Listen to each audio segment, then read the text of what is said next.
Odia story वाला आज कहानी जदि कहीं बहुत मीठा कथा कहे तेबे सावधान रुहतु। यह एक बगुला और कंकड़ार कहानी।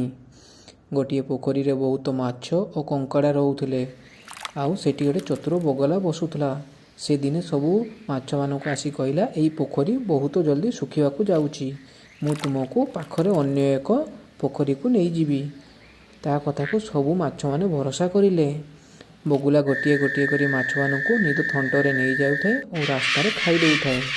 एबे आसला गोटे बुद्धिमान कंकड़ार पाड़ी। कंकड़ा कहला मते तुम्हें तुम पिठी बसाई नहीं जाओ। रास्तार जाऊथुआ समय रे कंकड़ा माछ मानकर हाड़र ढेर देखिला एवं सबू सत्य बुझीगला। कंकड़ा तार शक्तिशाली कंची बगुलार गला चापी धरी ताकू शेष करदेला। एथिरे कौन शिक्षा पाइले जे अन्य मानक धोखा देउछि दिने से निजे से ही धोकार पड़े। जदि स्टोरी टी भल लगी थाए लाइक एंड सब्सक्राइब करिवे।